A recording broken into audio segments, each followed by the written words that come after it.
Atenas podía ganar mucho con una firme inteligencia con el dueño de Macedonia y de Tesalia, que era a la vez el conquistador de Tracia.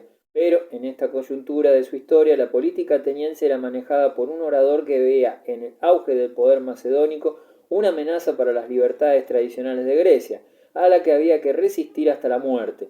Los discursos de Demóstenes se colocan entre los clásicos de la libertad política y todavía hoy no pueden leerse sin emoción, pero no condujeron sino al ensangrentado campo de batalla de Queronea. Allí, Filipo, derrotando al ejército conjunto de Tebas y de Atenas, 338 a.C., se hizo el dueño de Grecia.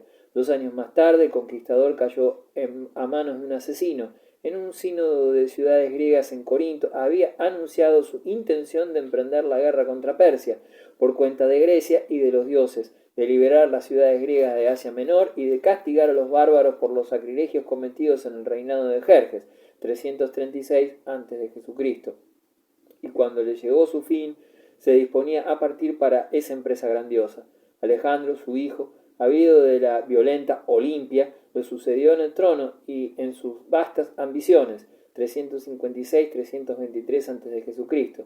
En un corto reinado de 13 años, este magnífico joven fortificó su autoridad en Grecia y en Tracia, arrasó a Tebas, conquistó con su pequeño, móvil y eficaz ejército Asia Menor, Siria, Egipto y Persia, y llevó a sus veteranos macedonios a través del paso de Kabul a las llanuras de la India. Ninguna carrera militar, ni siquiera la de su imitador Napoleón, ha ejercido tan vasta influencia en la historia, ya que abrió toda el Asia anterior a la cultura y a la lengua griega, y trajo al occidente una multitud de nuevos conocimientos relacionados con los países y los pueblos orientales, solo igualada por las nuevas adiciones que Europa debe a las cruzadas. Debe ser recordado, además, que Alejandro se lanzó a la empresa como el generalísimo elegido por Grecia, saturado de las leyendas y de la literatura griega, creyéndose descendiente de Aquiles. El bello joven macedonio cayó sobre Asia como el sucesor de los héroes que lucharon contra Troya, pero si fue allá como un misionero de la Hélade, coronando la estatua de Aquiles en Troya y fundando un templo de Zeus en Sardes, era un misionero exento de fanatismo. A pesar de los consejos de Aristóteles, se negó a mirar a los asiáticos como una raza inferior y no proscribió sus creencias religiosas. Una prudente tolerancia religiosa, política y social inspiró al gobierno de las provincias conquistadas.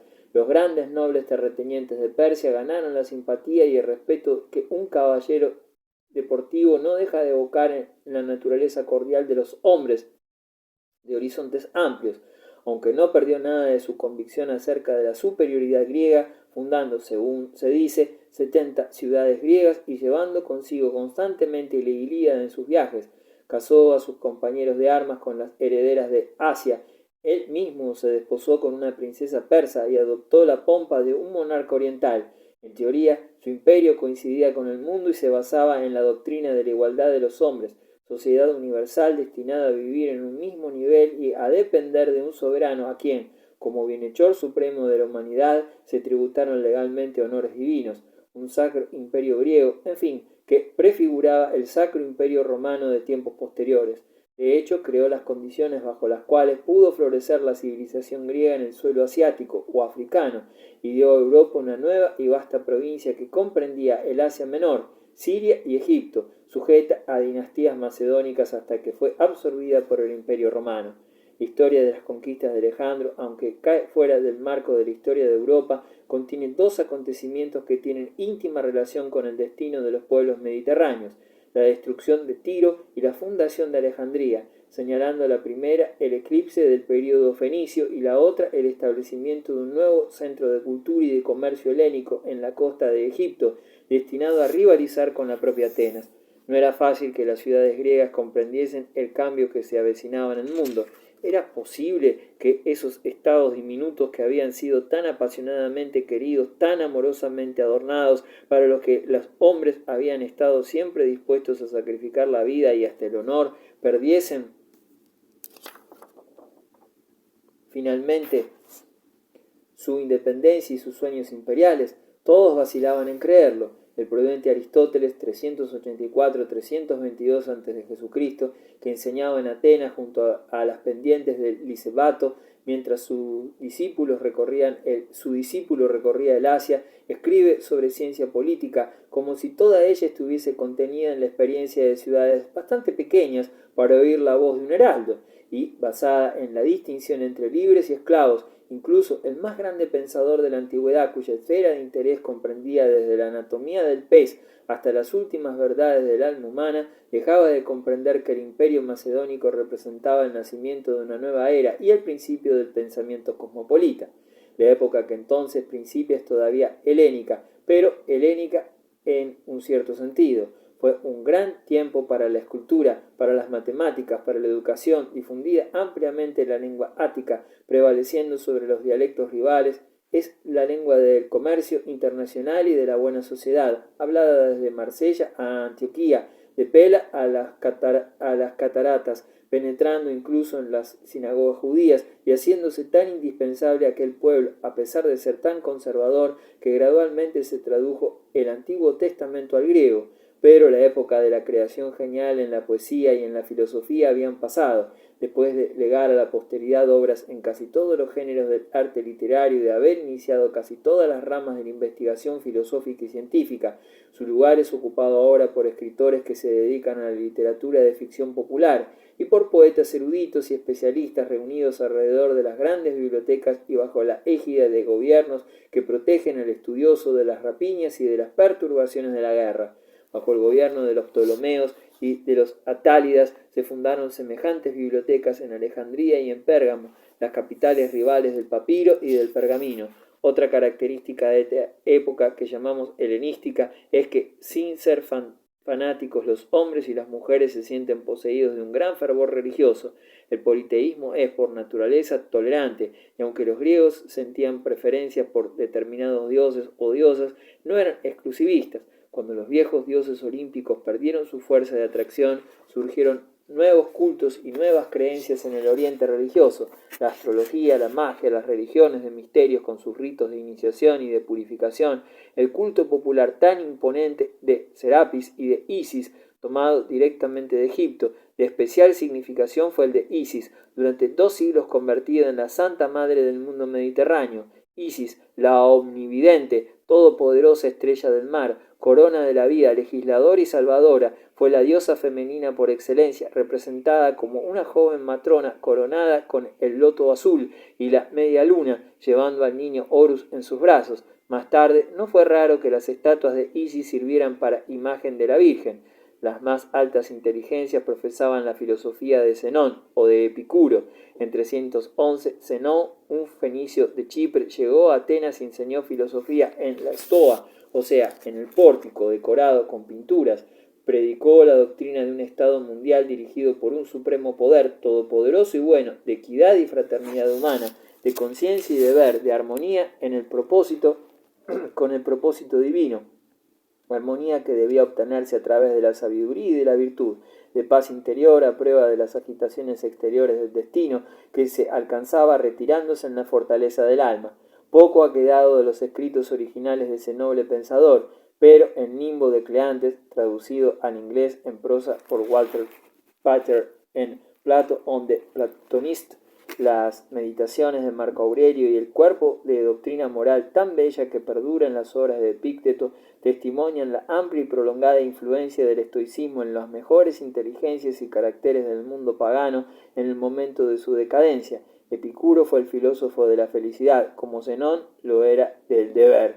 En el campo de la política, el período helenístico se distingue por una diferencia de escala respecto a los siglos que lo precedieron. Ciudades más vastas, mayores barcos y máquinas de guerra, grandes fortunas privadas son los distintivos de la nueva época. El mundo griego crece, prosperó con el saqueo de Oriente y con la apertura de nuevos mercados, aunque el mar se haya infestado de piratas y que pocos años pasan sin guerrear en alguna parte del imperio macedónico.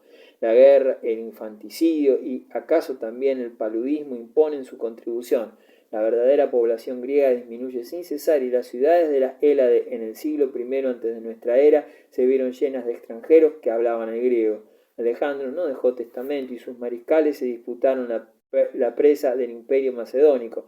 Los vínculos de la raza no tenían valor para esos aventureros rapaces y ambiciosos, y la desaparición del gran caudillo fue seguida de largas guerras entre Egipto y Siria, entre Egipto y Macedonia, hasta que entra en la escena oriental un nuevo poderío y el rico patrimonio que los macedonios habían disipado con sus querellas fue incautado y administrado por Roma. Sin embargo, a pesar de lo que derrocharon en sus disensiones civiles, las distintas Macedonias prestaron a la civilización europea dos grandes servicios, sin los cuales el mundo actual se hallaría inconmensurablemente empobrecido. Durante siglo y medio defendieron las fábricas de la civilización griega de los bárbaros y hambrientos pobladores de las montañas y bosques del centro de Europa. Su armadura a veces fue perforada, su defensa no siempre fue leal. Tuvieron que retirarse de la India. Los galos o gálatas penetraron hasta Delfos, cruzaron el Asia Menor y un tiempo amenazaron con sumir en el caos esa floreciente región, pero al fin se contuvo el poder de esos bárbaros formidables y se redujo a límites territoriales por príncipes de la dinastía macedónica. Los galos fueron derrotados en Europa por Antígono Gonatas, 318-242 después de Jesucristo, el segundo fundador de Macedonia, y en Asia Menor por Átalo de Pérgamo. Luego es fácil ver que los gálatas, a los cuales San Pablo dirige su epístola, habían asimilado desde largo tiempo los valores de la sociedad helenística. Dentro de la frontera irregular que así defendieron los descendientes de Alejandro, mantenían y aún proveían vigorosamente los intereses de la civilización griega.